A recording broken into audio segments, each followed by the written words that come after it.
പത്രോസിൻ്റെ 2-ാം ലേഖനം 1-ാം അധ്യായത്തിൻ്റെ 3-ാം വാക്യത്തിൽ പ്രകാരമാണ് പറയുന്നത്, തൻ്റെ മഹത്വത്താലും വീര്യത്താലും നമ്മെ വിളിച്ചവൻ്റെ പരിജ്ഞാനത്താൽ അവൻ്റെ ദിവ്യശക്തി ജീവനും ഭക്തിക്കും വേണ്ടിയതൊക്കെയും നമുക്ക് ദാനം ചെയ്തിരിക്കുന്നല്ലോ. ഹല്ലേലൂയ. രക്ഷ കർത്താവ് നമുക്ക് ദാനമായി നൽകി തന്നു. പുത്രനെ കർത്താവ് നമുക്ക് ദാനമായി നൽകി തന്നു. പുത്രത്വം അവിടുന്ന് നമുക്ക് ദാനമായി നൽകി തന്നു. പുത്രൻ്റെ നീതി നമുക്ക് ദാനമായി നൽകി തന്നു. എല്ലാം അവിടുത്തെ ദാനമാണ്. ഹല്ലേലൂയ.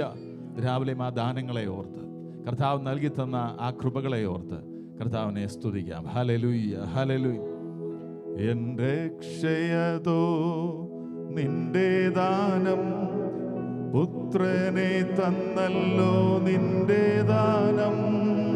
രക്ഷയതോ നിന്റെ ദാനം, പുത്രനെ തന്നല്ലോ നിന്റെ ദാനം.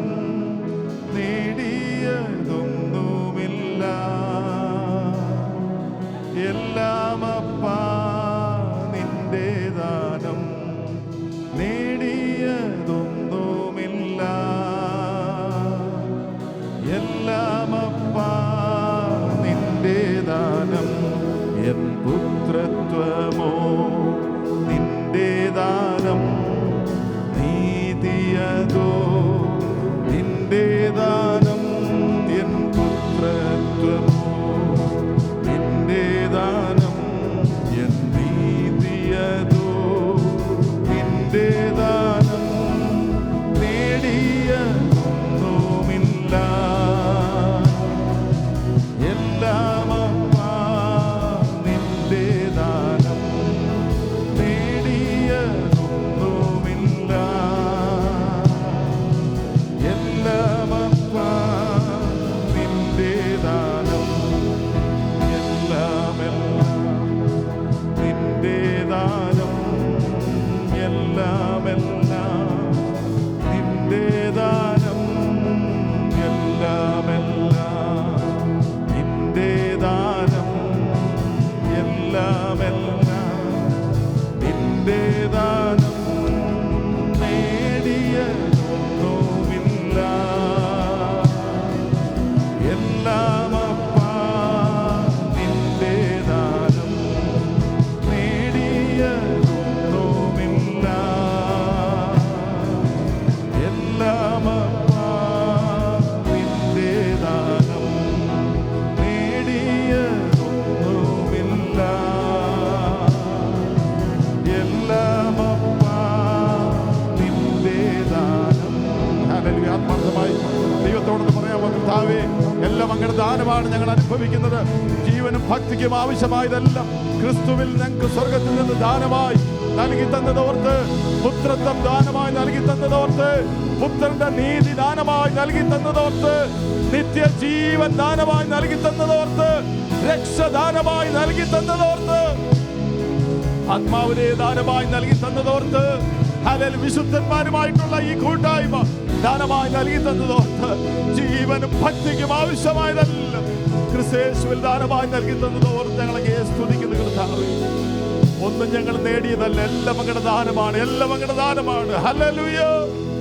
നന്ദിയോട് നന്ദിയോട് നന്ദിയോട് ഞങ്ങളെ സ്തുതിക്കുന്നു. രാവിലെ തിരുസന്നിധിയിലേക്ക് ഞങ്ങൾ കടന്നു വരുവാൻ ഒരവസരം കൂടെ അങ്ങ് ദാനമായി നൽകി തന്നതിനായി സ്തോത്രം. ഈ സമയം അങ്ങയുടെ ദാനമാണ്, ഞങ്ങളുടെ ശ്വാസം അങ്ങയുടെ ദാനമാണ്. ഈ അവസരങ്ങൾ ഞങ്ങളുടെ അങ്ങ് ദാനമായി നൽകി തന്നതാണ്. ഈ സ്വാതന്ത്ര്യം ദാനമായി നൽകി തന്നതാണ്. കർത്താവെ, ഞങ്ങളങ്ങേ സ്തുതിക്കുന്നു. രാവിലെയും അങ്ങയുടെ നാമത്തെ മഹത്വപ്പെടുത്തുവാൻ, അങ്ങ് ആരാണെന്നറിഞ്ഞ്, അങ്ങയുടെ മഹത്വം അറിഞ്ഞ്, അങ്ങയുടെ വലിപ്പം അറിഞ്ഞ്, അങ്ങയുടെ നാമത്തിൻ്റെ ശ്രേഷ്ഠതയെ അറിഞ്ഞ് അങ്ങയുടെ നാമത്തെ മഹത്വപ്പെടുത്തുവാൻ ഞങ്ങളെ സഹായിക്കണമേ. കടന്നു വന്നിരിക്കുന്ന ഞങ്ങളുടെ ജനത്തിനായി, ഞങ്ങളുടെ ദാസന്മാർക്കായി സ്തോത്രം. ഒരുമിച്ച് ഞങ്ങളുടെ നാമത്തെ മഹത്വപ്പെടുത്തുവാൻ ഞങ്ങളെ ഇടയാക്കിക്കാട്ടെ. ഞങ്ങളുടെ ആത്മാവ് സകല ശുശ്രൂഷകളെ നിയന്ത്രിക്കണമേ. ശുശ്രൂഷിപ്പാൻ ഞങ്ങളുടെ ദാസന്മാരെ ബലപ്പെടുത്തണമേ. തിരുവഴുത്തിലൂടെ, ഞങ്ങളുടെ വചനത്തിലൂടെ ഞങ്ങളുടെ ആത്മാവ് തന്നെ ഞങ്ങളോട് സംസാരിക്കണം. ഞങ്ങളുടെ പ്രാർത്ഥനയെ യാചന കേട്ടതിനായി സ്തോത്രം. യേശുവിൻ്റെ പരിശുദ്ധ നാമത്തിൽ തന്നെ കരങ്ങളെ ഉയർത്തി കർത്താവിനെ ഒന്ന് സ്തുതിച്ചാട്ടെ. ഹല്ലേലൂയ. കടന്നു വന്നിരിക്കുന്ന എല്ലാ പ്രിയപ്പെട്ടവർക്കും, ദൈവദാസന്മാർക്കും, സൂമിലായിരിക്കുന്ന പ്രിയപ്പെട്ടവർക്കും വചനത്തെ അറിയിക്കുന്നു. ഒരാഴ്ച കൂടെ നമ്മളെ വിട്ട് കടന്നുപോയി. ഈ പുതിയ ആഴ്ചയുടെ 1-ാം ദിവസം ദൈവസന്നിധിയിൽ കടന്നു വരുവാൻ കർത്താവ് ഭാഗ്യം തന്നല്ലോ. പകൽക്കാലം ദൈവസന്നിധിയിൽ ഒരു നിമിഷം എഴുന്നേറ്റ് നിന്ന് ഒരു സങ്കീർത്തന ഭാഗം വായിച്ചു കർത്താവിനെ നമുക്ക് വാഴ്ത്താം. സ്തോത്രം. 150 സങ്കീർത്തനം. 150 സങ്കീർത്തനം ചേർന്ന് വായിക്കാം. ചെറിയ ഒരു സങ്കീർത്തനമാണ്, 6 വാക്യങ്ങൾ മാത്രമുള്ള സങ്കീർത്തനം. സ്തുതിക്കുവാനായി ആഹ്വാനം ചെയ്യുന്ന ഈ സങ്കീർത്തനം നമ്മുടെ ഹൃദയത്തിൽ ഉൾക്കൊണ്ടുകൊണ്ട് വായിച്ച് കർത്താവിനെ നമുക്ക് മഹത്വപ്പെടുത്താം. വായിക്കാം. യഹോവേ സ്തുതിക്കുവീൻ, ദൈവത്തെ അവന്റെ വിശുദ്ധ മന്ദിരത്തിൽ സ്തുതിക്കുവീൻ. അവന്റെ ബലമുള്ള ആകാശവിധാനത്തിൽ അവനെ സ്തുതിക്കുവീൻ. അവന്റെ വീര്യപ്രവൃത്തികൾ നിമിത്തം അവനെ സ്തുതിക്കുവീൻ. അവന്റെ മഹിമാധിക്കുന്നതിന് തക്കവണ്ണം അവനെ സ്തുതിക്കുവീൻ. കാഹളനാദത്തോടെ അവനെ സ്തുതിക്കുവീൻ. തപ്പിനോടും വീണയോടും കിന്നരത്തോടും കൂടി അവനെ സ്തുതിപ്പീൻ. തപ്പിനോടും നൃത്തത്തോടും കൂടെ അവനെ സ്തുതിപ്പീൻ. തന്ത്രിനാദത്തോടും കുഴലോടും കൂടി അവനെ സ്തുതിപ്പീൻ. ഉച്ചനാദമുള്ള കൈത്താളങ്ങളോടുകൂടെ അവനെ സ്തുതിക്കുവീൻ. അത്തിച്ചുള്ള കൈത്താളങ്ങളോടെ അവനെ സ്തുതിപ്പീൻ. ജീവനുള്ളതൊക്കെയും യഹോവയെ സ്തുതിക്കട്ടെ. യഹോവയെ സ്തുതിക്കുവീൻ. ഹല്ലേലൂയ. ജീവനുള്ളതൊക്കെയും യഹോവയെ സ്തുതിക്കട്ടെ. യഹോവയെ സ്തുതിക്കുവീൻ. ഹല്ലേലൂയ. നാം നമ്മെ തന്നെ ആഹ്വാനം ചെയ്തു. നാം വായിക്കുമ്പോൾ നമ്മോട് പറയുക, നാം സ്തുതിക്കുക. എന്തിനാണ്? അവന്റെ വീര്യപ്രവൃത്തി, അവന്റെ ബലമുള്ള ആകാശവിധാനത്തിൽ, അവന്റെ വീര്യപ്രവൃത്തികൾ നിമിത്തം, അവന്റെ മഹിമയുടെ ആധിക്യം നിമിത്തം, കാഹളനാദത്തോടെ വീണയുടെ കിന്നരത്തോടും തപ്പിനോടും നൃത്തത്തോടും തന്ത്രിനാദത്തോടും കുഴലിനോടും ഉച്ചനാദമുള്ള കൈത്താളങ്ങളിലൂടെ, അത്യുച്ചനാദമുള്ള കൈത്താളങ്ങളിലൂടെ. രാവിലെ ദൈവസന്നിധിയിൽ അതിനാണല്ലോ നാം കടന്നു വന്നിരിക്കുന്നത്. അവിടുത്തെ സാന്നിധ്യം നമ്മുടെ മധ്യത്തിലുണ്ടല്ലോ. കർത്താവിന്റെ സന്നിധിയിൽ ചില ഗാനങ്ങൾ ധ്യാനത്തോടെ പാടുമ്പോൾ കർത്താവിന് അത് പ്രസാദമായി തീരട്ടെ. ഹല്ലേലൂയ. നമ്മെ തന്നെ ദൈവസന്നിധിയിൽ സമർപ്പിച്ച് കർത്താവിനെ സ്തുതിക്കുന്ന ഒരു ഗാനം ആദ്യമേ പാടി കർത്താവിനെ നമുക്ക് വാഴ്ത്താം. ഹല്ലേലൂയ. നിൻ തിരുസന്നിധിയിൽ ഞാൻ ഇന്ന് കുമ്പിടുന്നു. എൻ്റെ ക്രിയയല്ല ഞാനത് അങ്ങയുടെ സന്നിധിയിൽ കടന്നു വരുവാനിടയായി. എൻ്റെ ക്രിയയല്ല, അങ്ങയുടെ ദയയാണ്. അങ്ങയുടെ ദയയാണ്, അങ്ങയുടെ ദയയാണ്. അത് മനസ്സിൽ ധ്യാനിച്ചുകൊണ്ട് കർത്താവിനെ നമുക്ക് സ്തുതിക്കാം. ഹല്ലേലൂയ. നിൻ തിരുസന്നിധിയിൽ ഞാൻ ഇന്നു കുമ്പിടുന്നു. നിൻ തിരുസന്നിധിയിൽ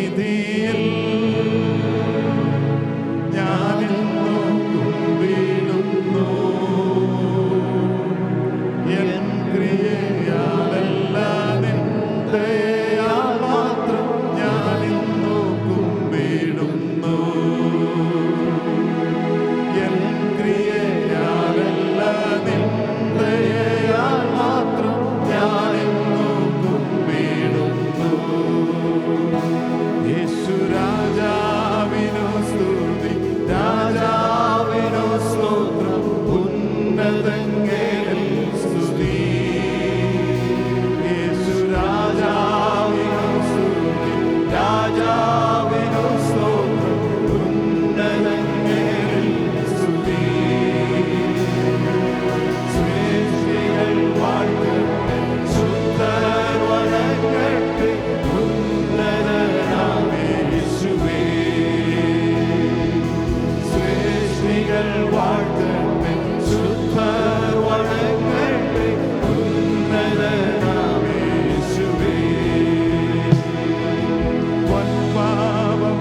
യേശുവേ, രാജാതിരാജാവായ കർത്താവിനെ, നമ്മുടെ രക്ഷകനായ കർത്താവിനെ. Hallelujah, hallelujah, hallelujah. Praise the Lord, praise the Lord, we worship you Lord. പാപഭാരമെല്ലാം അങ്ങയുടെ കൃപയാൽ നീക്കിയല്ലോ. നിന്നെതിരായ എന്റെ ശാപങ്ങളെ നീ നീക്കിയല്ലോ. നിന്റെ മകനാക്കിയല്ലോ, സ്വതന്ത്രനാക്കിയല്ലോ. Hallelujah. Praise the Lord, praise the Lord, praise the Lord, praise the Lord, praise the Lord. Thank you Lord. Praise the Lord, praise the Lord. അങ്ങനെ സ്വാതന്ത്ര്യം പ്രാപിച്ചവരായി നാം നമ്മുടെ ഹൃദയത്തിൽ നിന്ന് പറയാൻ പാടും, ഞാൻ യേശുവിന് എൻ്റെ ജീവകാലമൊക്കെയും, കാരണം എൻ്റെ പാപമെല്ലാം അവൻ പോക്കി. ഹല്ലേലൂയ. എൻ്റെ പാപമെല്ലാം അവൻ പോക്കി, എൻ്റെ ശാപത്തെ നീക്കി, എന്നെ സ്വതന്ത്രനാക്കി. അതുകൊണ്ട് ഞാൻ യേശുവിനെ പാട്ടുകൾ പാടും. ഹല്ലേലൂയ. പാടും ഞാൻ പരമേശനു സതതം, എൻ്റെ പാപമെല്ലാം പോക്കിയതൻ. പാടും ഞാൻ പരമേശനു സതതം, പാടും ഞാൻ പരമേശനു സതതം, എൻ്റെ പാപമെല്ലാം പോക്കിയതൻ. പാടും ഞാൻ പരമേശനു സതതം.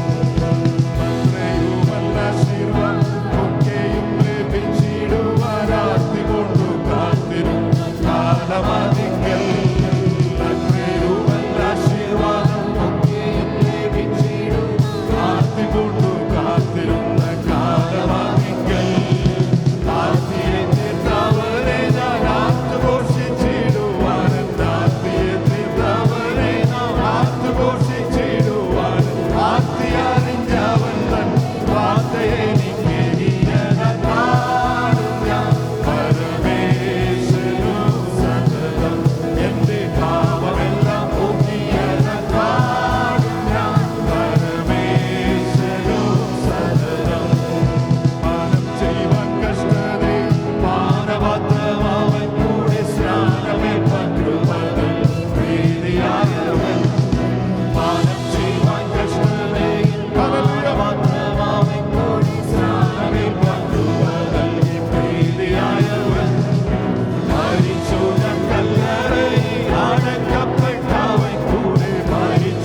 ഏറ്റവും ഹല്ലേലൂയ.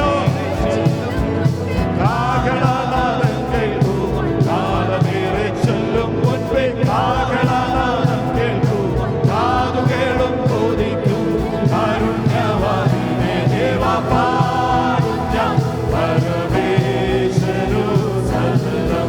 എന്റെ പാവമെല്ലാം പോക്കിയവൻ പാടും ഞാൻ പരമേശ്വരു സതതം.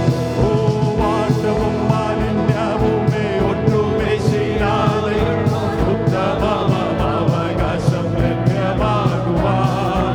വാട്ടവും മാലിന്യവുമേ ഹല്ലേലൂയ ശീലാതെയുള്ള ഉത്തമമവകാശം ലഭ്യമാകുവാൻ. വിട്ടമായിട്ടവരെന്നെ ചേർത്തിടും മണിയരെ, വിട്ടമായിട്ടവരെന്നെ ചേർത്തിടും മണിയരെ. പാട്ടുപാടും കൂട്ടരും കോടി കോടി യുഗം പാടും ഞാൻ പരമേശ്വരു സതതം. എന്റെ പാപമെല്ലാം പോക്കിയവൻ പാടും ഞാൻ പരമേശ്വരു സതതം. എന്റെ പാപമെല്ലാം പോക്കി. We praise you, Lord. Hallelujah, hallelujah, hallelujah. We praise you, Lord. ഞങ്ങളെ സ്തുതിക്കുന്നു, സ്തുതിക്കുന്നു, സ്തുതിക്കുന്നു. Hallelujah. ഞങ്ങളുടെ നാമത്തെ ഞങ്ങൾ മഹത്വപ്പെടുത്തുന്ന ഉയർത്തിരിക്കുന്നവരായ ദൈവം, ഞങ്ങളുടെ പാപം മാറ്റിയ ദൈവം, ഞങ്ങളുടെ ശാപം നീക്കിയ ദൈവം, ഞങ്ങളെ സ്വതന്ത്രരാക്കിയ ദൈവം. Hallelujah. ഞങ്ങൾക്ക് വേണ്ടി കാത്തിരിക്കുന്നവർക്ക് വേണ്ടി വീണ്ടും വരുന്ന കർത്താവേ, ഞങ്ങളെ സ്തുതിക്കുന്നു, സ്തുതിക്കുന്നു, സ്തുതിക്കുന്നു, സ്തുതിക്കുന്നു, സ്തുതിക്കുന്നു, സ്തുതിക്കുന്നു. Hallelujah, hallelujah, hallelujah, hallelujah, hallelujah, hallelujah, hallelujah. We love you, Lord. We praise you, Lord. We worship you, Lord. അങ്ങയെ സ്തുതിക്കുന്ന ഞങ്ങളുടെ നാമത്തെ ഞങ്ങൾ മഹത്വപ്പെടുത്തുന്നു. അങ്ങ് ഉയർത്തിരിക്കുന്നു. അങ്ങയെ പോലെ മറ്റൊരു ദൈവമില്ല. We praise you, we praise you, we praise you, we praise you, we praise you, we praise you, we praise you. We love you, Lord. We love you, Lord. Hallelujah. Parameswaran ഞാൻ പാടും, ഞാൻ കീർത്തനം ചെയ്യും. കാരണം അങ്ങനെ രക്ഷിച്ചു, അങ്ങനെ വീണ്ടെടുത്തു, അങ്ങനെ സ്വതന്ത്രനാക്കി. Hallelujah, hallelujah. ഒരു അവകാശം ഞങ്ങൾക്ക് വേണ്ടി സ്വർഗ്ഗത്തിൽ സൂക്ഷിച്ചിരിക്കാൻ ഞങ്ങളെങ്കിൽ നന്ദി പറയുന്ന കർത്താവേ.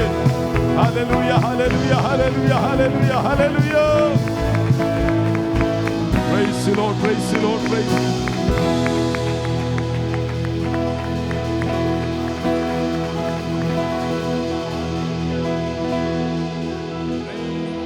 Hallelujah, hallelujah, hallelujah, hallelujah, hallelujah. കർത്താവിനെ ഞങ്ങൾ സ്തുതിക്കാം, കർത്താവിനെ നമുക്ക് സ്തുതിക്കാം. അവൻ അതിന് യോഗ്യനായ ദൈവമാണല്ലോ. സ്തുതിക്ക് യോഗ്യനായവൻ, പ്രശംസയ്ക്ക് യോഗ്യനായവൻ, മാനത്തിന് പുകഴ്ചയ്ക്ക് യോഗ്യനായവൻ. ഹല്ലേലൂയ.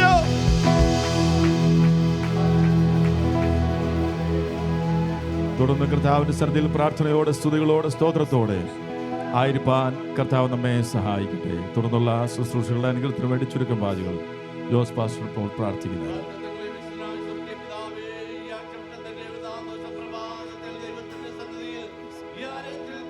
കർത്താവിനെ സത്യത്തിൽ ആത്മാവിനും ആരാധിപ്പാൻ അടിയങ്ങൾക്ക് ഒരു ദിവസം കൂടി, ഒരു നിമിഷം കൂടി ആമേ നൽകി തന്ന ഭാഗ്യത്തിനായി ദൈവത്തെ സ്തുതിക്കുന്നു, സ്തോത്രം ചെയ്യുന്നു. ഇത്രയും പേർക്ക് ആരോഗ്യത്തോടെ, ബലത്തോടെ, സൗഖ്യത്തോടെ ഹല്ലേലൂയ കടന്നു വന്ന് സത്യകർത്താവേ ഹല്ലേലൂയ ഒരു മനസ്സോടെ ദൈവത്തെ ആ പാടി സ്തുതിപ്പാൻ നൽകി തന്ന അവസരത്തിനായി ദൈവത്തിന് സ്തോത്രം ചെയ്യുന്നു. വാസ്തവമായ ദൈവത്തിന്റെ സാന്നിധ്യം അടിയങ്ങളുടെ മധ്യ ഈ ആലയത്തിനുള്ളിൽ ഹല്ലേലൂയ ഉള്ളതിനായി ദൈവത്തിന് സ്തോത്രം ചെയ്യുന്നു. അവിടുത്തെ കൃപയാൽ ആണ് അടിയങ്ങൾ കടന്നു വന്നിരിക്കുന്നത്. ഹല്ലേലൂയ. അവിടുത്തെ സാന്നിധ്യത്തിനായി സ്തോത്രം ചെയ്യുന്നു. കർത്താവേ ഹല്ലേലൂയ, ഹല്ലേലൂയ പാടുവാൻ ആമേ കൃപ നൽകിനായി സ്തോത്രം, ബലപ്പെടുത്തിനായി സ്തോത്രം. ആമേ ഹല്ലേലൂയ. ദൈവത്തിന്റെ പരിശുദ്ധാത്മാവിന്റെ ശക്തി പിന്നെ അടിയങ്ങളുടെ മധ്യേ ആമേ പകർന്നുകൊണ്ടിരിക്കണമേ. ഹല്ലേലൂയ. ആമേ ഹല്ലേലൂയ. സ്തോത്രം ചെയ്യുന്നു, സ്തുതിക്കുന്നു. സൂമിലായിരിക്കുന്നവർക്കായി പ്രാർത്ഥിക്കുന്നു, വിവിധ സ്ഥലങ്ങളിലായിരിക്കുന്നവർക്കായി പ്രാർത്ഥിക്കുന്നു. ആയിരിക്കുന്നിടത്ത് ദൈവത്തിന്റെ സാന്നിധ്യം ഉണ്ടായിരിക്കണമേ. ആമേ ഹല്ലേലൂയ. കടന്നു വരുവാൻ കഴിയാത്തവരെ ഓർത്ത് പ്രാർത്ഥിക്കുന്നു. ജോലിയിലായിരിക്കുന്നവർക്കായി പ്രാർത്ഥിക്കുന്നു, രോഗികളായി ഭാരപ്പെടുന്നവർക്കായി പ്രാർത്ഥിക്കുന്നു. കർത്താവേ ശരീരവേദനയാൽ, കാൽ മുട്ടിനാൽ, ആമേ കൈകാലുകളാൽ ആമേ വേദനപ്പെട്ട് ഹല്ലേലൂയ നിൽക്കുവാൻ കഴിയാതെ വണ്ണം വേദനപ്പെട്ട് പലരുമായിരിക്കുന്ന സ്ഥാനത്ത് കർത്താവിന്റെ ആമേ ഹല്ലേലൂയ ശക്തി പകരണമേ. ആമേ കൈകാല് മുതൽ ഹല്ലേലൂയ കാൽപാദം മുതൽ തലവെച്ചവരെയും ദൈവത്തിന്റെ ആണിപ്പഴുതേറ്റ കരം തൊട്ട് വിടുവിക്കേണ്ടതിനായി ഈ സമയം അടികൾ സമയമായി പ്രാർത്ഥിക്കുന്നു കർത്താവേ. അവിടുത്തെ കൃപ പകരണമെന്ന് പ്രാർത്ഥിക്കുന്നു. തുടർന്നുള്ള ശുശ്രൂഷകളെ, സാക്ഷ്യങ്ങളെ, നല്ല വചനങ്ങളെ ആമേ നൽകി തന്നെ ഹല്ലേലൂയ. ആമേ തുടർന്നുള്ള സർവീസ് എല്ലാം അനുഗ്രഹമാക്കി ആമേ സന്തോഷത്തോടെ ആമേ കൊള്ള കിട്ടിയവനെ പോലെ സന്തോഷത്തോടെ മടങ്ങിപ്പോകുവാൻ ആമേ ഒരാഴ്ചക്കാലം ജീവിപ്പാനുള്ള കൃപ, ബലം, ശക്തി നൽകി തരേണ്ടതിനായി അടിയങ്ങൾ ദൈവത്തോട് പ്രാർത്ഥിക്കുന്നു. ഹല്ലേലൂയ. കൃപയാൽ നിറയ്ക്കണമേ, വരുവിനായിരിക്കണം. യേശു ക്രിസ്തുവിൻ തന്നെ നാമത്തിന് സ്വർഗ്ഗപിതാവേ. ആമേൻ. എല്ലാവർക്കും സന്നിധിയിലിരിക്കാം. Now is the time for the youngsters to come forward and say their memory verses.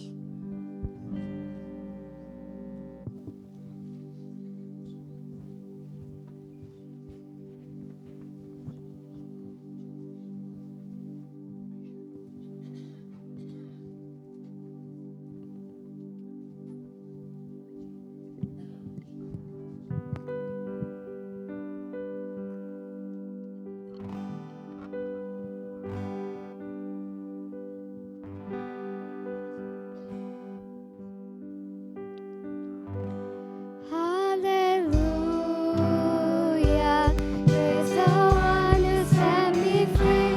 Hallelujah, that has lost its grip on me. You have broken every chain.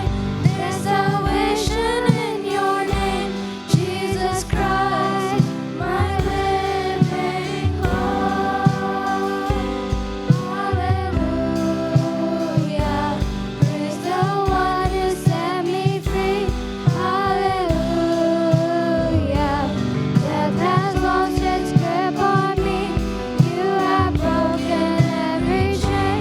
There's salvation in your name, Jesus Christ, my living hope.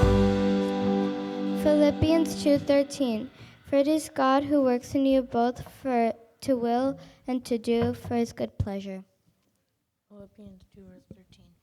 For it is God who works in both you to will and to do for his good pleasure. Philippians 2:13.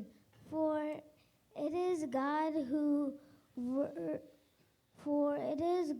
who works in both of you to will and to do for his good pleasure. Be still and know that I am God. Philippians 1 verse 6. Being confident of this very thing, that he who had begun a good work in you will complete it until the day of Jesus Christ. God will meet all your needs according to the riches of his glory in Christ Jesus. Philippians 1 verse 6. Being confident of this very thing, that he who has begun a good work in you will complete until the day of Jesus Christ. Romans 12 verses 1 to 2. I beseech you therefore, brethren, by the mercies of God, that you present your bodies a sacrifice, wholly acceptable to God, which is your reasonable service. And do not be conformed to this world, but be transformed by the renewing of your mind, that you may prove what is that good and acceptable and perfect will of God. 1 Peter 1 verse 3. Praise be to the God and Father of our Lord Jesus Christ. In his great mercy, he has given us new birth into a living hope to the resurrection of Jesus Christ from the dead. But without faith it is impossible to please him, for he who comes to God must believe that he is, and that he is a rewarder of those who Hebrews 11, verse 6. Second Timothy chapter 1 verse 12. Chapter 1 verse 12. For this reason I also suffer these things, but I am not ashamed, for I know who I believe in, and that he's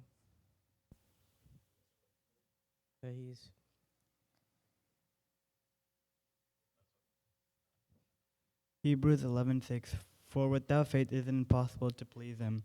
For he who comes to him must believe that he is, and that he is a rewarder for those who diligently seek him. 1 Peter 1 verses 3. Praise be to God, praise be to the God and Father of Jesus Christ our Lord. In his great mercy, he has given us new birth into a living hope through the resurrection of Jesus Christ from the dead.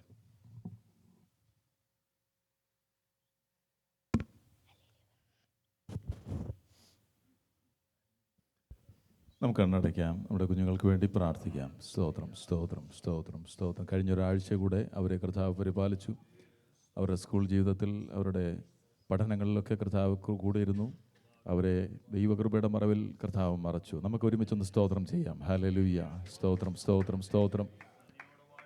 ഈ തലമുറ മധ്യത്തിൽ കർത്താവിൻ്റെ സാക്ഷികളായിരിക്കാൻ കർത്താവ് അവരെ സഹായിക്കേണ്ടതിന് വേണ്ടി പ്രാർത്ഥിക്കാം. എല്ലാവർക്കും ഒന്ന് സ്തോത്രം ചെയ്ത് പ്രാർത്ഥിക്കാം. Hallelujah.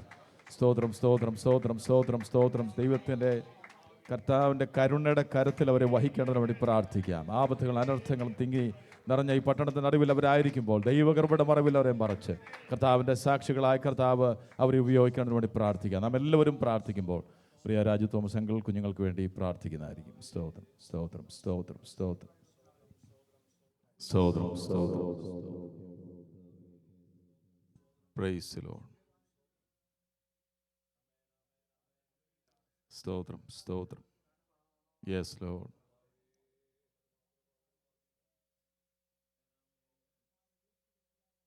Yes Lord. Amen, amen, amen. കർത്താവേ സ്തോത്രം, സ്തോത്രം, സ്തോത്രം, സ്തോത്രം. Yes Lord, yes Lord.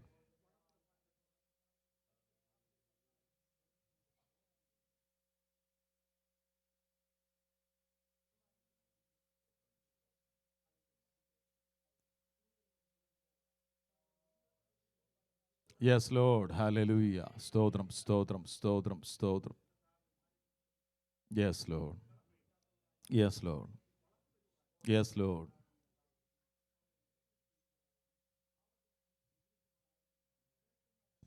Yes, Lord. Hallelujah. Stotram, stotram, stotram.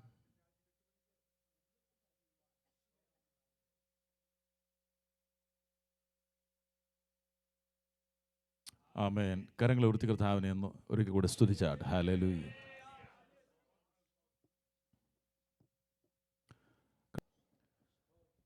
കർത്താവിൻ്റെ സന്നിധിയിൽ ഒരിക്കൽ കൂടെ ദൈവവചനത്തിന് മുമ്പിലും ആയിരിക്കാൻ കർത്താവ് നൽകി തന്ന നല്ല സമയത്തെ ഓർത്ത് കർത്താവിനെ സ്തുതിക്കാം.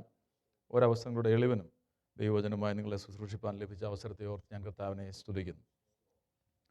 ബീന പറഞ്ഞതുപോലെ കഴിഞ്ഞ ദിവസം കടന്നുപോയി യാത്ര ചെയ്ത് നാട്ടിൽ കടന്നു പോകാനും ചെല്ലുവാനും മാതാവിനെ ശുശ്രൂഷിപ്പാനും തക്ക സമയത്ത് മടങ്ങി വരുവാനും കർത്താവ് ഇടയാക്കി. മാതാവിനെ കർത്താവ് റിക്കവർ ലഭിച്ചുകൊണ്ടിരിക്കുന്നു. പൂർണ്ണമായ റിക്കവറിക്ക് വേണ്ടി പ്രാർത്ഥിക്കണം. നമുക്ക് അല്പസമയത്തെ ചിന്തയ്ക്ക് വേണ്ടി യാക്കോബിൻ്റെ ലേഖനം അതിൻ്റെ 1-ാം അധ്യായത്തിലേക്ക് നമ്മുടെ ശ്രദ്ധയെ തിരിക്കാം.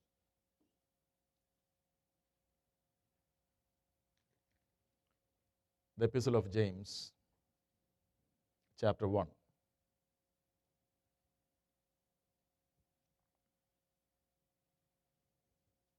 The Epistle of James, chapter 1, verses from 1 to 12 ആണ്. നമുക്ക് ലഭിക്കുന്നിടത്തോളം സമയം അനുസരിച്ച് ആ ഭാഗങ്ങളിൽ നിന്ന് ചിന്തിപ്പാൻ കർത്താവിൽ ശരണപ്പെടുകയാണ്. ചില നാളുകൾക്ക് മുമ്പേ, ചില വർഷങ്ങൾക്ക് മുമ്പേ ഈ ലേഖനം നമ്മൾ ഒരുമിച്ച് ധ്യാനിച്ചതാണ്.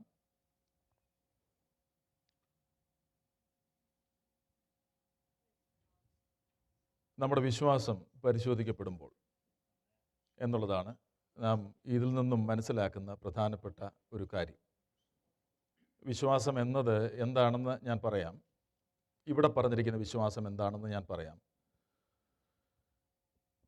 ഈ കാലയളവെന്ന് പറയുന്നത് വിശ്വാസത്തിൻ്റെ പരിശോധന വർദ്ധിച്ചിരിക്കുന്നൊരു കാലയളവാണ്. വിവിധ രാജ്യങ്ങളിലേക്ക് നാം നോക്കുമ്പോൾ ദൈവനാമത്തിനെതിരായിട്ടുള്ള പീഡനം വർദ്ധിച്ചിരിക്കുന്ന സമയത്താണ് ദൈവമക്കൾ ആയിരിക്കുന്ന നാമും ആയിരിക്കുന്നത്. ഇവിടെയും ഒട്ടും കുറവല്ല. വിവിധ നിലകളിലാണ് പീഡനങ്ങൾ ദൈവമക്കൾക്കെതിരെ ഉള്ളത് അനുഭവവേദ്യമാകുന്നത്. ഇവിടെയും അല്പനാൾ കഴിയുമ്പോൾ ഒരു പക്ഷേ ശാരീരിക പീഡനവും നേരിട്ടെന്ന് വരാം. കാരണം കർത്താവ് ഈ ഭൂമിയിലായിരുന്നപ്പോൾ യോഹന്നാൻ്റെ സുവിശേഷം അതിൻ്റെ 15-ാം അധ്യായത്തിൽ ഇപ്രകാരം പറഞ്ഞു. അതിൻ്റെ 18, gospel according to John chapter 15 verse 18, ലോകം നിങ്ങളെ പകയ്ക്കുന്നു എങ്കിൽ അത് നിങ്ങൾക്ക് മുമ്പേ എന്നെ പകച്ചിരിക്കുന്നുവെന്ന് അറിയുവിൻ. നിങ്ങൾ ലോകക്കാരായിരുന്നു എങ്കിൽ ലോകം തനിക്ക് സ്വന്തമായതിനെ സ്നേഹിക്കുമായിരുന്നു. എന്നാൽ നിങ്ങൾ ലോകക്കാരായിരിക്കാതെ ഞാൻ നിങ്ങളെ ലോകത്തിൽ നിന്ന് തിരഞ്ഞെടുത്തത് കൊണ്ട് ലോകം നിങ്ങളെ പകയ്ക്കുന്നു. വളരെ അർത്ഥസമ്പുഷ്ടമായ ഒരു 2 വാക്യങ്ങളാണ് കർത്താവ് അവിടെ പറഞ്ഞത്. ലോകം നിങ്ങളെ പകയ്ക്കുന്നുവെങ്കിൽ അത് നിങ്ങൾക്ക് മുമ്പേ എന്നെ പകച്ചിരിക്കുന്നു എന്ന് അറിയുവിൻ. നിങ്ങൾ ലോകക്കാരായിരുന്നു എങ്കിൽ ലോകം നിങ്ങളെ സ്നേഹിക്കുമായിരുന്നു.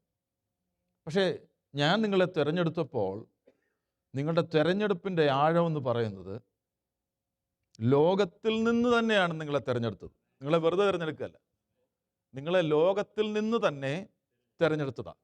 അപ്പം അതുകൊണ്ട് നിങ്ങൾ ലോകക്കാരല്ല. നിങ്ങൾ ലോകക്കാരല്ലാത്തത് കൊണ്ട് ലോകം നിങ്ങളെ പകയ്ക്കും. ഇതാണ് നമ്മൾ ദൈവസഭയുടെ ആദ്യ നൂറ്റാണ്ട് മുതൽ കണ്ടുവരുന്നത്. പത്രോസിൻ്റെ ലേഖനത്തിൽ ഇത് തന്നെ പത്രോസ് പറയുന്നുണ്ട്.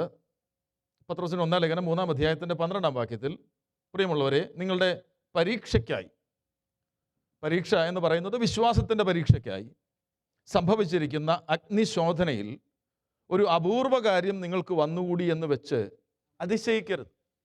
ഇതന്നെ കർത്താവ് പറഞ്ഞത്, ലോകം നിങ്ങളെ പകയ്ക്കുന്നുവെങ്കിൽ അതിശയിക്കരുത്. നിങ്ങൾ ലോകക്കാരല്ല, നിങ്ങളെ ലോകത്തിൽ നിന്ന് ഞാൻ തിരഞ്ഞെടുത്തതാ. ലോകത്തിന് സ്വന്തമായതിനെ ലോകം സ്നേഹിക്കും. നിങ്ങൾ ലോകത്തിന് സ്വന്തമല്ലാത്തത് കൊണ്ട് ലോകം നിങ്ങളെ പകയ്ക്കും. So do not be surprised. നിങ്ങൾ എന്ത് ചെയ്യല്ലേ? ആശ്ചര്യപ്പെടരുത്, ലോകം നിങ്ങളെ പകയ്ക്കും. ഇനി 13-ാമത്തെ വാക്യത്തിൽ പറയുകയാണ്, ക്രിസ്തുവിൻ്റെ കഷ്ടങ്ങൾക്ക് പങ്കുള്ളവരാകും തോറും സന്തോഷിച്ചു കൊള്ളുവീൻ.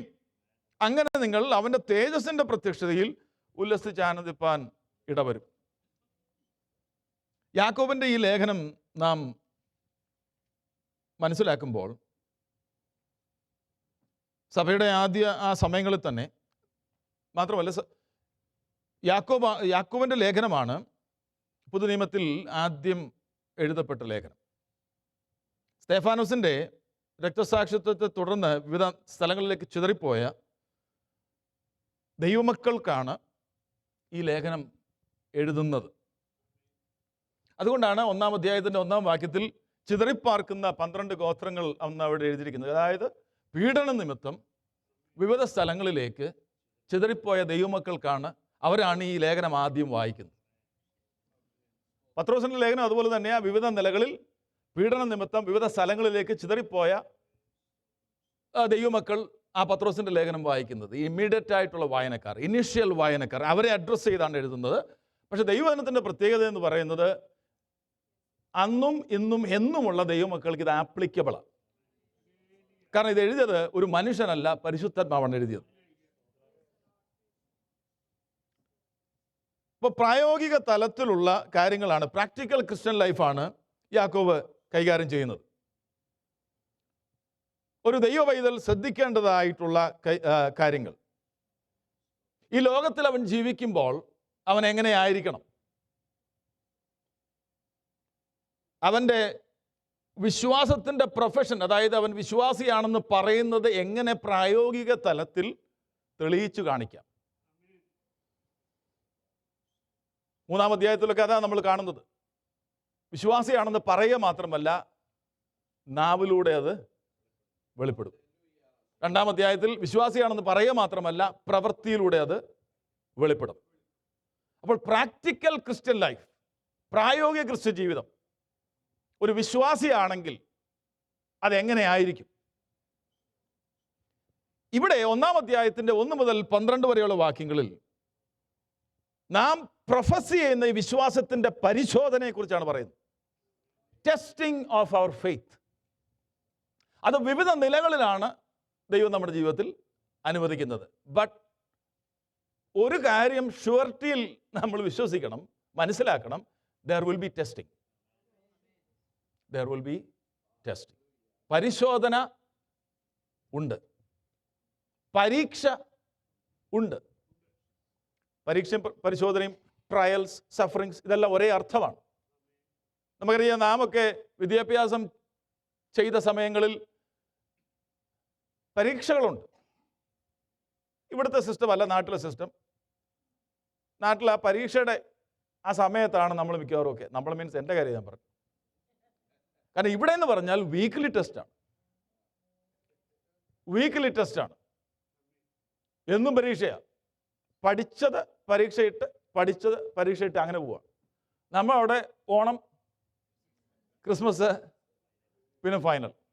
അപ്പോൾ അതിൻ്റെ തലേന്നാണ് പരിപാടി മുഴുവൻ. ക്രിസ്ത്യ ജീവിതം എനിക്ക് തോന്നുന്നതെന്നല്ല, അങ്ങനെയാണ്. ഒരു ഡെയിലി ടെസ്റ്റിംഗ് ഉണ്ട്, ഫ്രീക്വൻറ്റ് ടെസ്റ്റിംഗ് ഉണ്ട്. എന്തോ ടെസ്റ്റ് ചെയ്യുന്നേ? പറയുന്ന 10ാം ക്ലാസ്സിലാണ് പഠിക്കുന്നതെന്ന് പറഞ്ഞാൽ ആ പഠിച്ച പാഠങ്ങൾ ജെനുവിനായിട്ട് പഠിച്ചിട്ടുണ്ടോ എന്നതാണ് ടെസ്റ്റിങ്ങിലൂടെ വെളിപ്പെട്ട് വരുന്നത്. അതെന്നാ വെളിപ്പെട്ട് വരുന്നേ? വർഗീസ് ജോർജ് എഴുന്നേറ്റ് നിൽക്കാൻ പറയുമ്പോൾ നമുക്ക് മനസ്സിലാവും ടീച്ചർ നമ്മളെ എന്തുവാ മാർക്ക് വിളിച്ചു പറയും. അല്ല, 40 പിള്ളേരുണ്ടെങ്കിൽ 40 പിള്ളേരുടെ മുമ്പിൽ 50-ൽ 9. പൂജ്യത്തിന് വിലയില്ല. അതെ, അതും ഗ്രേസ് മാർക്കാണ്, എഴുതിയത് കൊണ്ട് തന്നതാണ്. പരീക്ഷ ജെനുവിൻ ആണോ എന്ന് വെളിപ്പെടുത്തും. ചില നാളുകൾക്ക് മുമ്പേ ഐസിസ് തീവ്രവാദികൾക്ക് മുമ്പിൽ കോപ്റ്റിക് ക്രിസ്ത്യൻസ് തല കുനിച്ച് നിന്നു. അവർ തലവെട്ടി, അവർ വെളിപ്പെടുത്തി അവർ ജെനുവിൻ ആയിരുന്നു. നൈജീരിയയിൽ കഴിഞ്ഞ ചില നാളുകൾ കൊണ്ട് 75,000 ക്രിസ്ത്യാനികൾ കൊല്ലപ്പെട്ടു. അവരും വെളിപ്പെടുത്തി they were genuine Christians. Our faith will be tested. നമ്മുടെ വിശ്വാസം പരിശോധിക്കപ്പെടും. അത് വിവിധ നിലകളിലാണ്. ഇവിടെ പ്രായോഗിക ക്രിസ്ത്യ ജീവിതമായതുകൊണ്ട് അപ്പോസ്തലനായ യാക്കോബ് ആദ്യത്തെ 3 അധ്യായങ്ങളിൽ പറയുന്നത് മുഴുവനും വിശ്വാസത്തിൻ്റെ പരിശോധനയാണ്.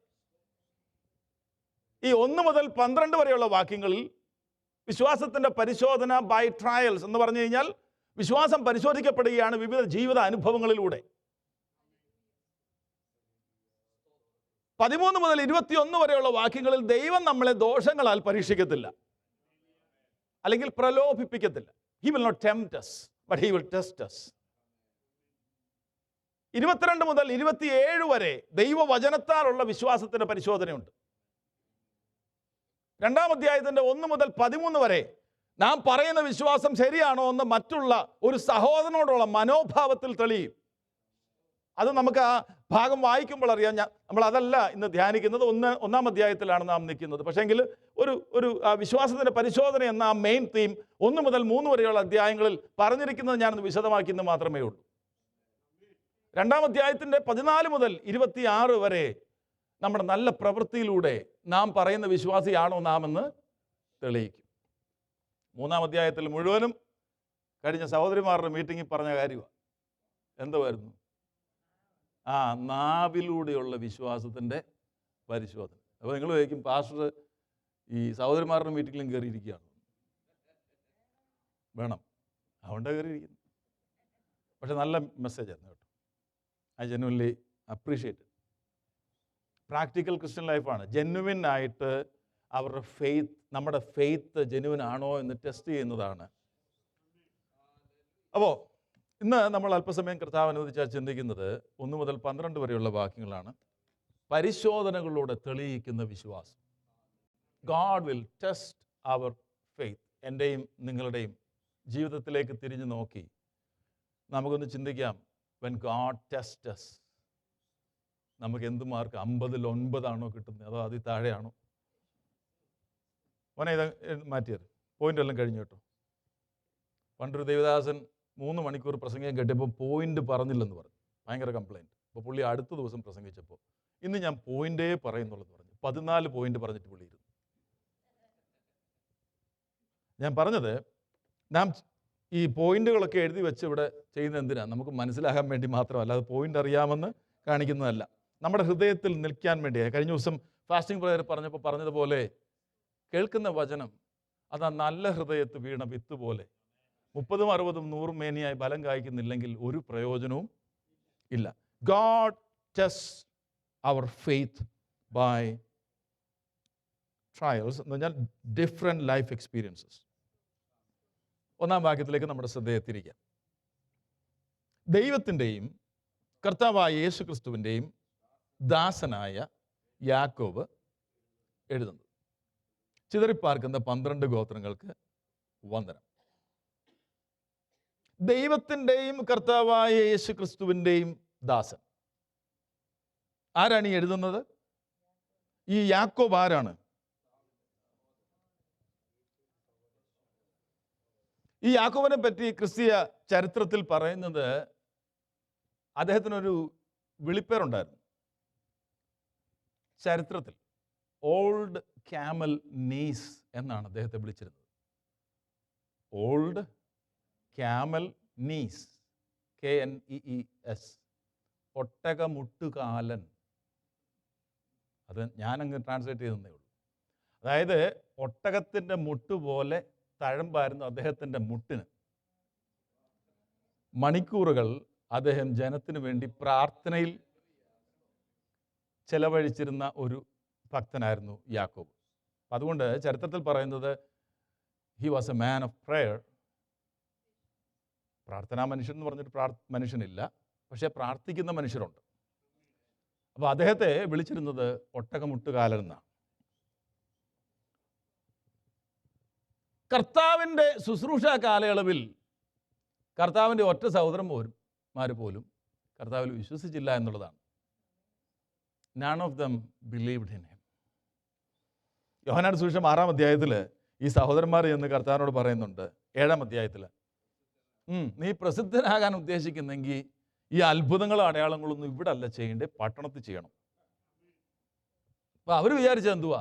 കർത്താവ് ഈ മാജിക്കൊക്കെ കാണിക്കുന്നത്, അത്ഭുതം ചെയ്യുന്നത്, അതിശയം ചെയ്യുന്നത് ആ പ്രസിദ്ധനാകാൻ വേണ്ടി എന്നാണ് അവർ വിചാരിച്ചത്. They did not believed in him.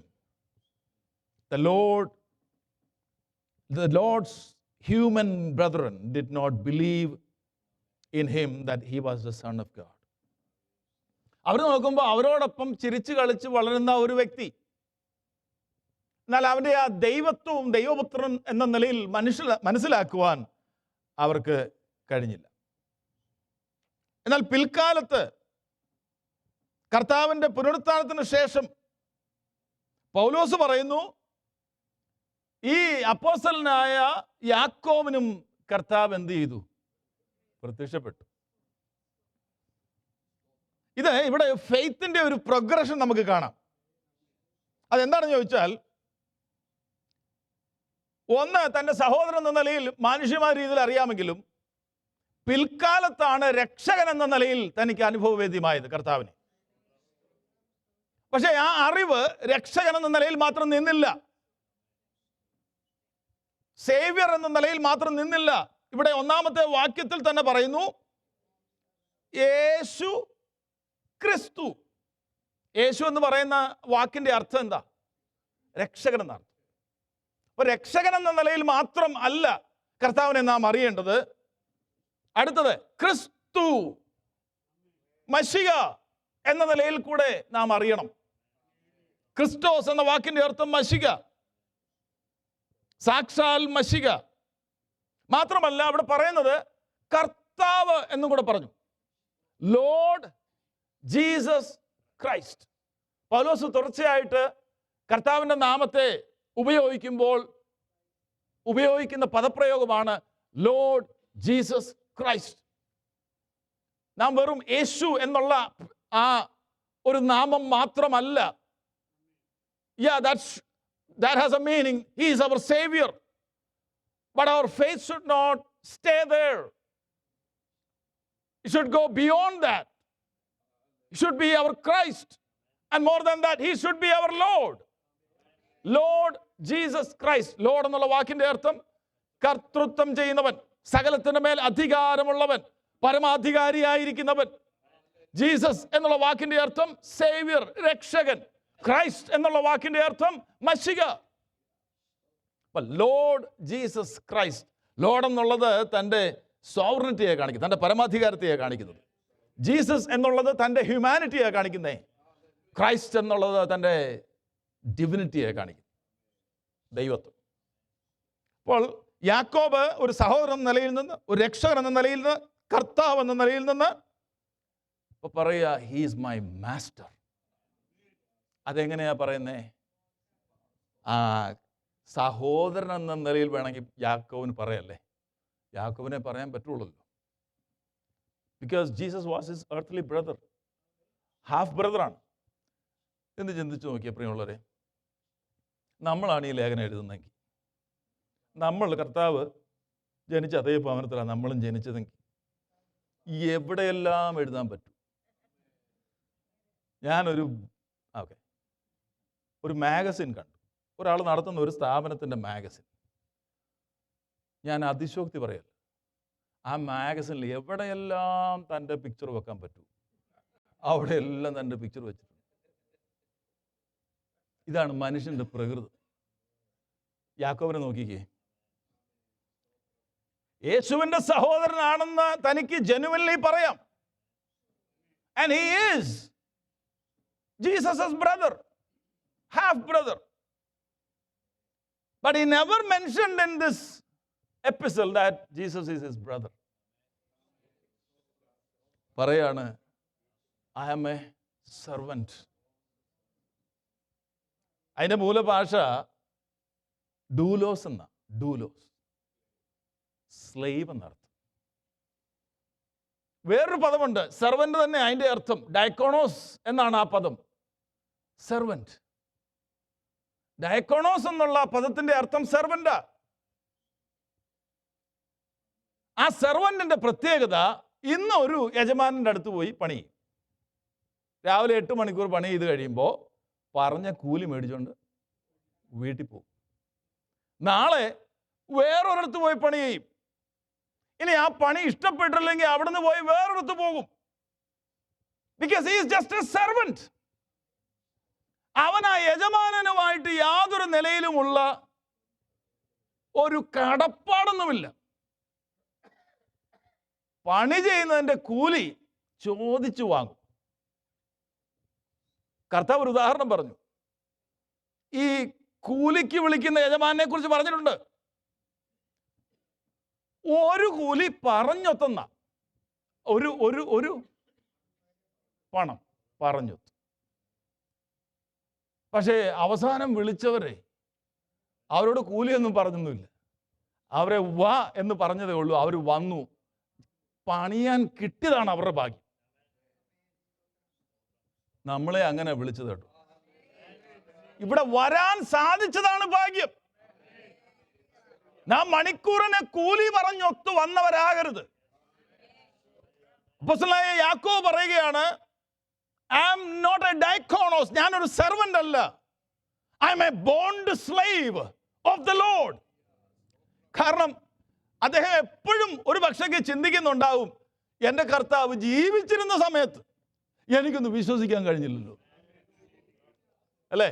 അങ്ങനെയായിരുന്നു എത്ര അനുഗ്രഹമാണെന്ന് അദ്ദേഹം ചിന്തിച്ചിട്ടുണ്ടാവും. അങ്ങനെയാണ് എൻ്റെ സഹോദരൻ്റെ കൂടെ എനിക്ക് മിനിസ്ട്രി ചെയ്യാൻ ഒരുമിച്ച് പോകാമായിരുന്നല്ലോ. പക്ഷെ എനിക്ക് അന്ന് വിശ്വസിക്കാൻ കഴിഞ്ഞില്ല. പക്ഷേ കർത്താവിൻ്റെ തെരഞ്ഞെടുപ്പിന് കീഴിൽ യാക്കോബ് ഉണ്ടായിരുന്നത് കൊണ്ട് കർത്താവിൻ്റെ പുനരുത്ഥാനത്തിന് ശേഷം കർത്താവ് യാക്കോബിന് പ്രത്യക്ഷനായി.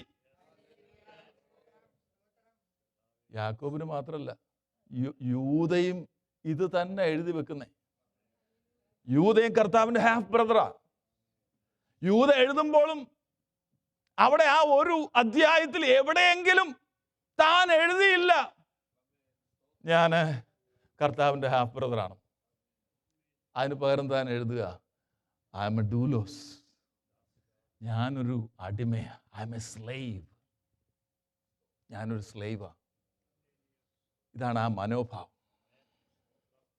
എന്താണെന്നറിയാമോ? അടിസ്ഥാനപരമായി വിളി മനസ്സിലാക്കിയത് യോഗ്യത ഉള്ളതുകൊണ്ടല്ല, ഇത് ദാനമായി ലഭിച്ചതായതുകൊണ്ട്, രക്ഷദാനമായി ലഭിച്ചതായതുകൊണ്ട്, പുത്രത്വം ദാനമായി ലഭിച്ചതായതുകൊണ്ട്, നീതി ദാനമായി ലഭിച്ചതായതുകൊണ്ട്, തേജസ്കരണവും ദാനമായി ലഭിക്കുന്നതായതുകൊണ്ട്, സ്വർഗത്തിലെ സകല ആത്മിക അനുഗ്രഹത്താലും ക്രിസ്തുവിൽ എന്നെ അനുഗ്രഹിച്ചിരിക്കുന്നത് കൊണ്ട്, യോഗ്യത കൊണ്ടല്ല, അങ്ങയുടെ കൃപയൊന്നുകൊണ്ട് മാത്രം.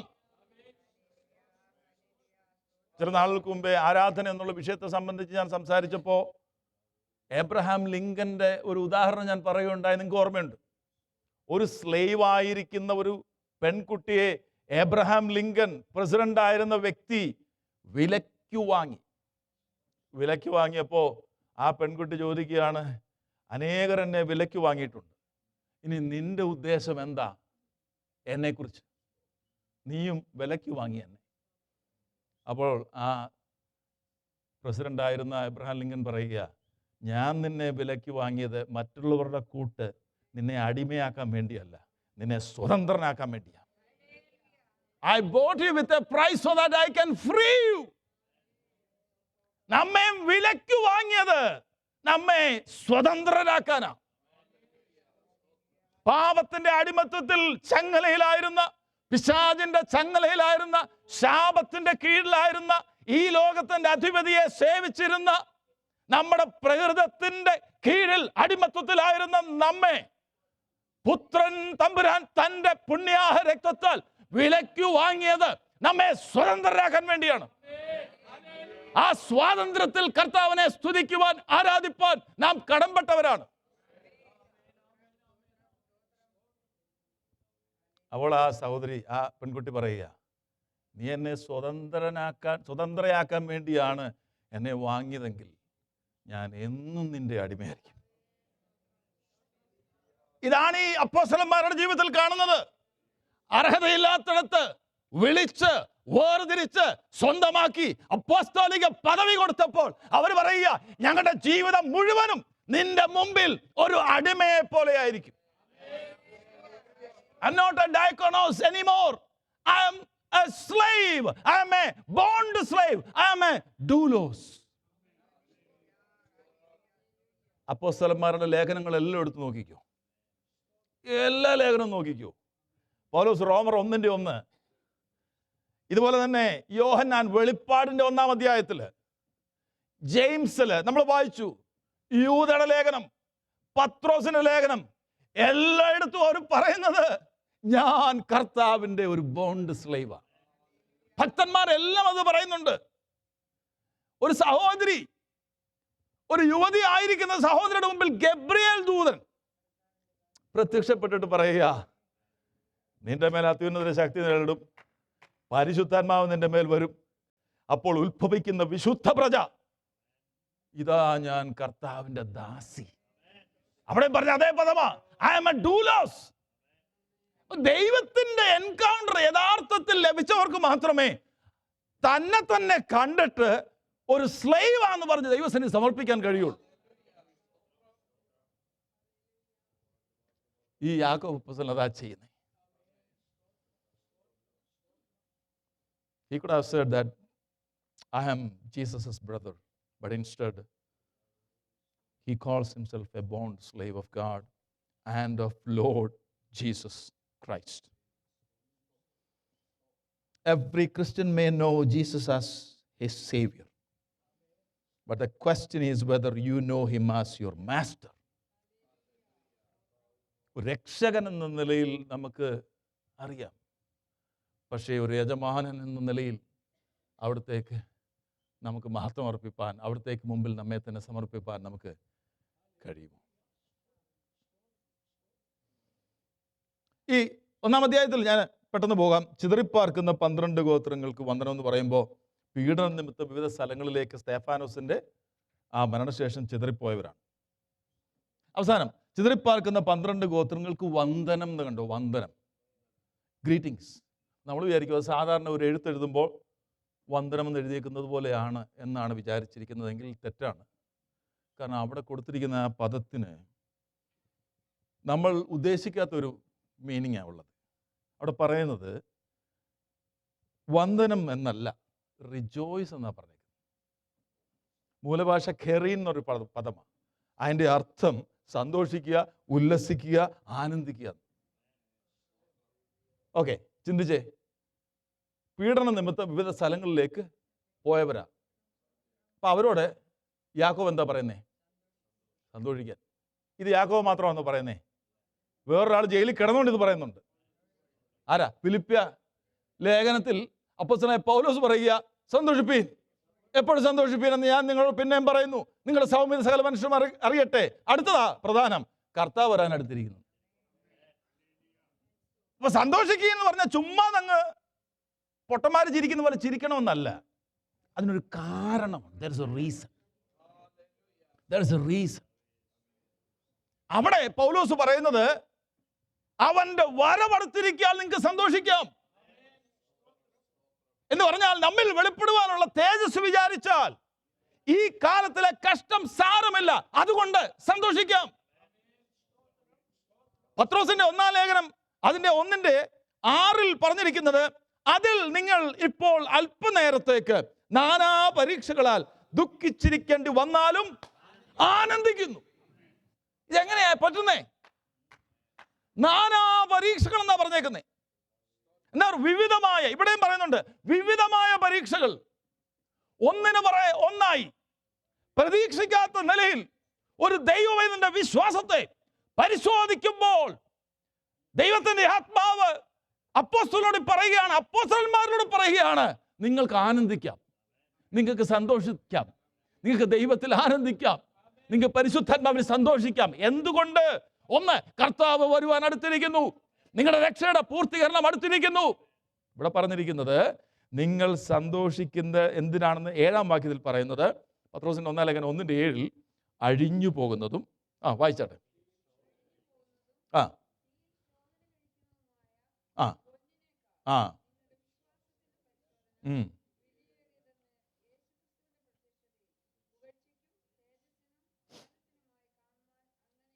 So testing of our faith, അത് വിശ്വാസ പരിശോധന എന്നാണ് അവിടെ പറയുന്നത്. Testing of our faith has an end to it. അതിനൊരു അന്ത്യമുണ്ട്, അതിനൊരു റിസൾട്ട് ഉണ്ട്, അതിനൊരു പ്രതിഫലമുണ്ട്, അതിനൊരു തേജസ് ഉണ്ട്, അത് വിലയേറിയതാണ്. അതവിടെ പറയുന്നേ. എന്താ അവിടെ പറയുന്നേ? അഴിഞ്ഞു പോകുന്നതും തീയിൽ ശോധന കഴിക്കുന്നതുമായ പൊന്ന്. മനുഷ്യൻ ഈ ഭൂമിയിൽ ഇപ്പോൾ ഏറ്റവും കൂടുതൽ വില മതിക്കുന്ന കാര്യം ഏതെന്നറിയാവോ? ഡോളറൊന്നുമല്ല, പൊന്നിന് ഭയങ്കരമായിട്ട് വില കൂടുക. പൊന്നിന് ഭയങ്കരമായിട്ട് വില കൂടുക. എന്നാൽ അതിനെക്കുറിച്ച് ദൈവത്തിൻ്റെ വചനം എന്താ പറയുന്നത് അറിയാമോ? അത് അഴിഞ്ഞു പോകുന്ന, അത് അഴിഞ്ഞു പോകുന്ന. തീയിലിട്ട് ശോധന ചെയ്താണ് അത് എടുക്കുന്നത്. ജെനുവിനിറ്റി അറിയുന്നത് തീയിലിട്ട് ശോധന ചെയ്യുന്ന, അന്നേരം അത് അഴിയുന്നതാ. പക്ഷെ അതിനേക്കാൾ മൂല്യമുണ്ട് ഒരു ദൈവ പൈതൽ കടന്നു പോകുന്ന വിശ്വാസത്തിന്റെ പരിശോധന. ദൈവത്തിനായിട്ട് പറയുന്നത്, ഒരു വിശ്വാസത്തിന്റെ പരിശോധനയോട് ദൈവ പൈതൽ കടന്നു പോകുമ്പോൾ അത് അവന്റെ ഡിമോഷൻ അല്ല, അത് അവന്റെ എന്തോ കുഴപ്പം കൊണ്ട് സംഭവിച്ചതല്ല. അവന്റെ വിശ്വാസം, അവന്റെ faith is being tested. Faith is being tested. അതെന്തിനാ? To prove that you have genuine faith. നിങ്ങൾക്ക് നിങ്ങളുടെ വിശ്വാസം ശരിയാണെന്ന് നിങ്ങളെ തന്നെ ബോധ്യമാക്കുന്നത് ആ വിശ്വാസത്തിൻ്റെ പരിശോധന. ഞാൻ മുമ്പേ പറഞ്ഞതുപോലെ ഒരു എക്സാം ഇടുമ്പോഴാണ് അറിയുന്നത് ഞാൻ സോഷ്യൽ സ്റ്റഡീസിന് അല്ലെങ്കിൽ മാത്തിന് എന്തുമാത്രം എനിക്ക് നോളജ് ഉണ്ട് അല്ലേ. ടെസ്റ്റ് ഇട്ടപ്പോഴാണ്. അതുവരെ ഞാനും 10-ാം ക്ലാസ്സിൽ പഠിക്കുന്നത്, ജെയ്സനും 10-ാം ക്ലാസ്സിൽ പഠിക്കുകയാണ്, ബേച്ചാനും 10-ാം ക്ലാസ്സിൽ പഠിക്കുക. പക്ഷെ ടെസ്റ്റ് ഇട്ടപ്പോൾ ജെയ്സനും ബേച്ചാനും 50-ൽ 50. അപ്പോൾ മനസ്സിലായി ഈ പുള്ളി വെറുതെ പറഞ്ഞു നടക്കുകയായിരുന്നു, ഒരു കുന്തവും അറിയത്തില്ല. ടെസ്റ്റിംഗ് വരുന്നുണ്ട്. It proves whether your profession of faith is genuine. നിങ്ങളുടെ വിശ്വാസം ശരിയായിരുന്നോ എന്ന് പ്രൂവ് ചെയ്യും. ഇവിടെ പറയുന്ന കേട്ടോ, അഴിഞ്ഞു പോകുന്നതായ പൊന്ന്. പുറകോട്ട് ചിന്തിക്കാം. മനുഷ്യൻ മൂല്യം കൽപ്പിക്കുന്ന പൊന്ന്, വചനം പറയുന്നു അത് അഴിഞ്ഞു പോകുന്നത്. അതിനേക്കാളിലും വിലയേറിയതാണ് നിങ്ങളുടെ വിശ്വാസത്തിന്റെ പരിശോധന. പക്ഷെ അത് ഇവിടെ അല്ല തെളിയുന്നത്. അത് തെളിയുന്നത് അവന്റെ പ്രത്യക്ഷതയിലാണ്. എൻ്റെ മക്കളെ, ദൈവദാസന്മാരെ, നിങ്ങൾ കടന്നു പോകുന്ന വിശ്വാസത്തിന്റെ പരിശോധനയ്ക്ക് ഒരു റിസൾട്ട് ഉണ്ട്. പക്ഷെ അത് തെളിയുന്നത് അവന്റെ പ്രത്യക്ഷതയിലാണ്. അന്ന് വചനം എഴുതി തന്നിരിക്കുന്നു, അത് നിങ്ങൾക്ക് തേജസ്സിന്, പുകഴ്ചയ്ക്ക്, മാനത്തിന് ഇടവരും. കടന്നു പോകുന്ന പരിശോധന മധ്യത്തിൽ കർത്താവിനെ മാത്രം ആശ്രയിച്ച്, അവനിൽ മാത്രം വിശ്വസിച്ച്, അവനെ മാത്രം ചാരിക്കൊണ്ട് കടന്നു പോകുന്ന ഓരോ ഭക്തനു വേണ്ടിയും കർത്താവിന്റെ വചനത്തിൽ എഴുതി തന്നിരിക്കുന്നത് അത് മൂല്യമുള്ളതാണ്. അവന്റെ പ്രത്യക്ഷതയിൽ നിങ്ങൾക്ക് എന്ത് കിട്ടും? മാന്യത കിട്ടും, പുകഴ്ച കിട്ടും, പിന്നെ തേജസ് കിട്ടും. ഇത് തന്നെയാണ് റോമാലേഖനം 8 പറഞ്ഞിരിക്കുന്നത്, നമ്മിൽ വെളിപ്പെടുവാനുള്ള തേജസ്. വിചാരിച്ചാൽ ഈ കാലത്തിലെ കഷ്ടം സാരമില്ല. So you compare your suffering, the testing of your faith, with the glory that is yet to come. അപ്പോൾ ആ ഗ്ലോറിയെ പറ്റി ഒരു കാഴ്ചപ്പാട് വേണ്ടേ? എങ്കിൽ മാത്രമല്ലേ കമ്പയർ ചെയ്യാൻ പറ്റുള്ളൂ, താരതമ്യം ചെയ്യാൻ പറ്റുള്ളൂ, അല്ലേ? ഇവിടെ എന്താ പറയുന്നേ? 2-ാം വാക്യത്തിൽ വിവിധ പരീക്ഷകളിൽ നിങ്ങൾ അകപ്പെടുമ്പോൾ എന്നുള്ള വാക്ക് നമ്മൾ വായിക്കുമ്പോൾ നമ്മളങ്ങ് പെട്ടുപോയി എന്നൊരു ചിന്തയാണ് വന്നേക്കുന്നത്. അങ്ങനല്ല. ഒരു ദൈവ പൈതലും ആക്സിഡൻ്റലി ഒരു വിഷയത്തിലൂടെ പോകേണ്ടി വരുന്നില്ല. ഇതിൻ്റെ പിന്നിൽ ദൈവത്തിൻ്റെ കരമുണ്ട്. ജീവിതത്തിൽ നാം എടുത്ത ഒരു തെറ്റായ ഡിസിഷൻ്റെ പിന്നിലും, അതെൻ്റെ ജീവിതത്തിൻ്റെ അനുഭവത്തോട് ബന്ധമില്ല പറയുന്നത്, ദൈവത്തിൻ്റെ കാര്യം അതിൻ്റെ മുകളിലുണ്ട്. കാരണം അല്ല പിന്നെ ദൈവം പരമാധികാരി അല്ലെന്ന് വരത്തില്ല. ആക്സിഡൻ്റലി അകപ്പെടുന്ന ഒരവസരം, ഒരു അവസ്ഥാവിശേഷം ഒരു ദൈവത്തിൻ്റെ ജീവിതത്തിലില്ല. അതുകൊണ്ടാണ് ഇവിടെ പറയുന്നത്, ഇംഗ്ലീഷിൽ എൻകൗണ്ടർ എന്നാണ് കൊടുത്തേക്കുന്നത്. അഭിമുഖീകരിക്കുക, അല്ലാതെ അകപ്പെടുകയല്ല. മനസ്സിലായോ? നാം കടന്നു പോകുന്ന ഒരു തിന്മ എന്ന് പറയുന്ന വിഷയവും അകപ്പെട്ടതല്ല, ആരും കൊണ്ട് നമ്മളെ അവിടെ ഇട്ടതല്ല. ഉദാഹരണത്തിന് നമുക്ക് പഴയ നിയമത്തിലേക്ക് പോകാം. ഈ യോസഫ് കൊണ്ട് കുഴിയിലിട്ടപ്പോൾ മനുഷ്യൻ എന്താ പറയുന്നേ? പിറ്റേ ദിവസത്തെ വാർത്തയിൽ ഇങ്ങനെ വന്നേ, സഹോദരന്മാർ അവനെ കുഴിയിലിട്ടെന്നല്ലേ പറഞ്ഞേ. സങ്കീർത്തനത്തിൽ എന്താ എഴുതിയെന്നറിയോ? അവർക്ക് മുമ്പായി ഒരുവനെ ദൈവം അയച്ചെന്നിട്ട്. പത്രത്തിൽ വന്നത് ഇവനെ സഹോദരന്മാർ കുഴിയിലിട്ടു. കർത്താവിൻ്റെ പത്രത്തിൽ വന്നു, ഞാൻ അവനെ അയച്ചു. അയച്ചതിൻ്റെ പ്രോസസ്സായി കുഴിയിൽ വീണമൊക്കെ. കർത്താവിൻ്റെ ഇച്ഛയും ആഗ്രഹവും നിശ്ചയവും കൂടാതെ ഒരു ഭക്തനും ഒരു അനുഭവത്തിന് നടുവിലൂടെ പോകത്തില്ല. He is in control because he is so sovereign. അവിടെ അത്രയ്ക്ക് പരമാധികാരിയായ ദൈവമാണ്. എങ്ങനെ പറയും? കർത്താവിൻ്റെ കൈവിരലുകളുടെ ഇടയിൽ കൂടെ അല്ലാതെ ഒരു കാര്യവും നമ്മുടെ ജീവിതത്തിലേക്ക് വരികയില്ല. കാരണം നാം അവൻ്റെ കരങ്ങളിലാണ്. അകപ്പെട്ടതല്ല പ്രിയമുള്ളവരെ, we are encountering it.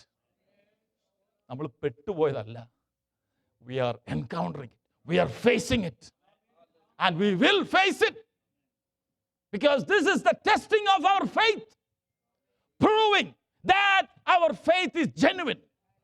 നമ്മുടെ വിശ്വാസം ജെനുവിൻ ആണെന്ന് പ്രൂവ് ചെയ്യുന്നതാണ് നമ്മുടെ ജീവിതത്തിലൂടെ കടന്നു പോകുന്ന പലതരത്തിലുള്ള testing.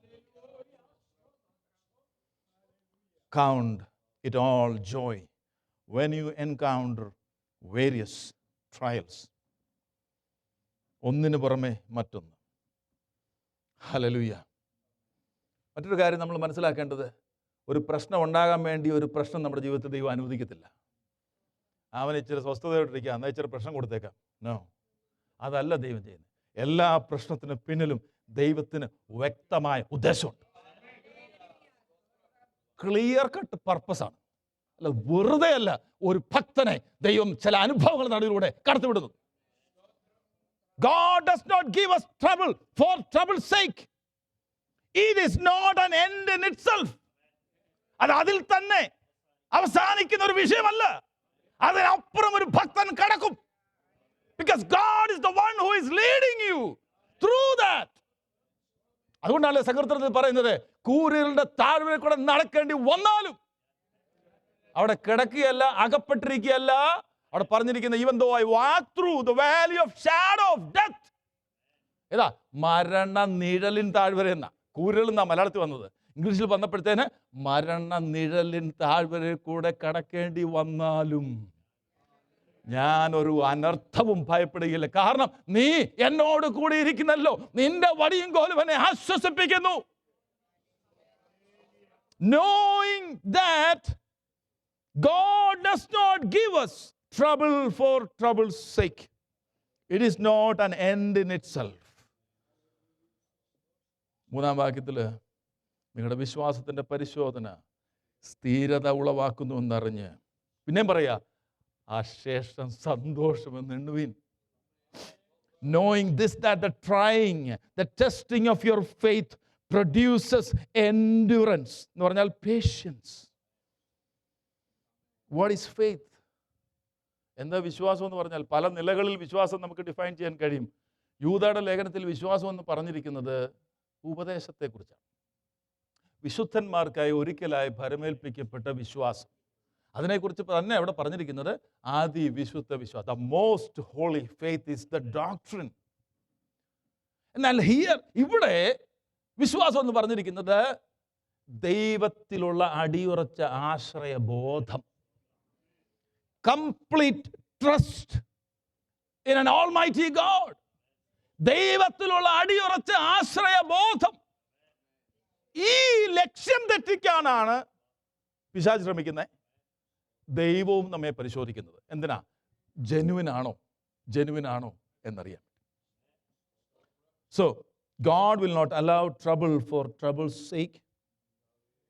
God has a goal in mind. You can count on that. ഈ ട്രയലിൻ്റെ അനുഭവത്തിലൂടെ കടന്നു പോകാൻ അതിൻ്റെ അന്തിം എന്താ ഇവിടെ പറഞ്ഞിരിക്കുന്നത്? സന്തോഷം, ജോയ്. ഹല്ലേലൂയ. മാത്രമല്ല അതിൽ നിന്ന് പ്രൊഡ്യൂസ് ചെയ്തിരിക്കുന്ന കാര്യം എന്താ? Patients. God test our faith that he might produce patience in us. ഒരു കാര്യം പറഞ്ഞ് ഞാൻ നിർത്താൻ, നമ്മുടെ സമയം പോയി.